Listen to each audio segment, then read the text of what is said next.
मुजफ्फरनगर में Indian pharmacist association ने cough syrup और सामान्य ओटीसी सिरपों को शेड्यूल एच के अंतर्गत शामिल करने के प्रस्ताव पर आपत्ति जताई। संगठन ने इस संबंध में प्रशासनिक अधिकारी को ज्ञापन सौंपते हुए केंद्रीय स्वास्थ्य एवं परिवार कल्याण मंत्री से प्रस्ताव पर पुनर्विचार की मांग की है। ज्ञापन में कहा गया कि नशीली दवाओं के दुरुपयोग को रोकने के उद्देश्य से सरकार के प्रयासों का संगठन समर्थन करता है, लेकिन सभी प्रकार के कफ सिरप को शेड्यूल एच में शामिल करना व्यवहारिक नहीं है। फार्मासिस्टों का कहना है कि इस निर्णय से सामान्य सर्दी, खांसी और गले की खराश जैसी समस्याओं से मरीजों को हर बार डॉक्टर का पर्चा लेना अनिवार्य हो जाएगा, जिससे ग्रामीण और आर्थिक रूप से कमजोर वर्ग पर अतिरिक्त आर्थिक और समय का बोझ पड़ेगा।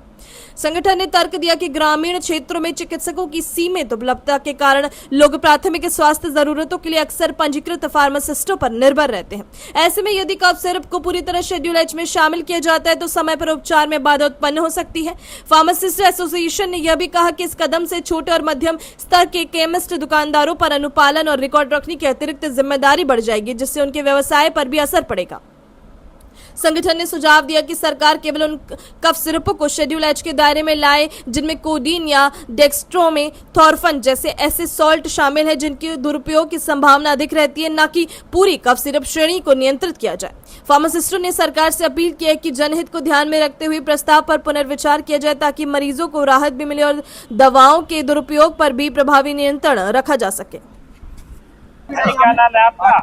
मेरा नाम प्रवीण राव, मैं पश्चिम प्रदेश अध्यक्ष इंडियन फार्मासिस्ट एसोसिएशन। आज ज्ञापन दिया है, बताइए क्या मामला? आज हमने डीएम साहब को ज्ञापन दिया है। अब यहाँ कफ सिरप जो पूरी श्रेणी है उसे शेड्यूल एच में डाल दिया गया है, जो स्वास्थ्य मंत्रालय द्वारा ये आदेश पारित हुआ है।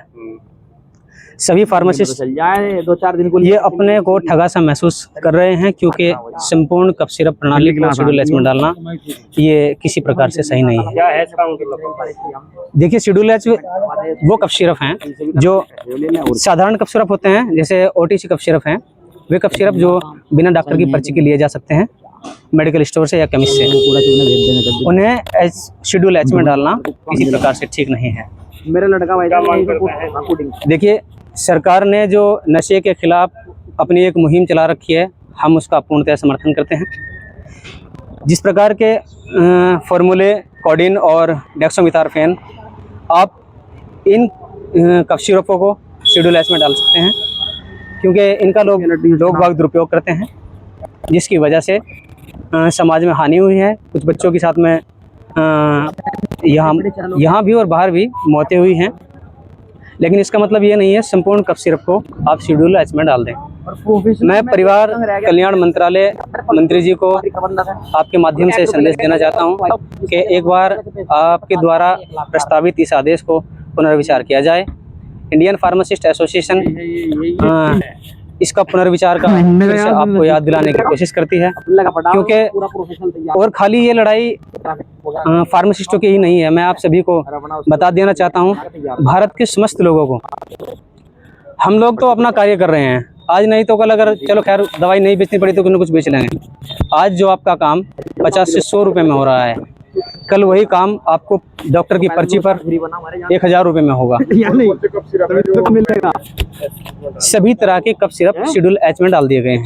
सरकार की कार्यशैली पर कैसे आवाज उठा रहे हैं, क्योंकि पहले कफ सिरप पीने से कुछ बच्चों की मौत होने वाली है, कभी हार नहीं। देखिए, यदि कफ सिरप पीने से बच्चों की मौतें हो रही हैं तो उस पर आप जिस कंपनी के कफ सिरप पीने से बच्चों की मौतें हुई हैं उनके खिलाफ आप कोई भी कार्रवाई करें, उनका लाइसेंस रद्द करें, उनके खिलाफ जांच करें, टीम बैठाएं, कुछ भी करें, लेकिन मेडिकल स्टोर पर प्रतिबंध लगाना ये किसी भी प्रकार से सही नहीं है।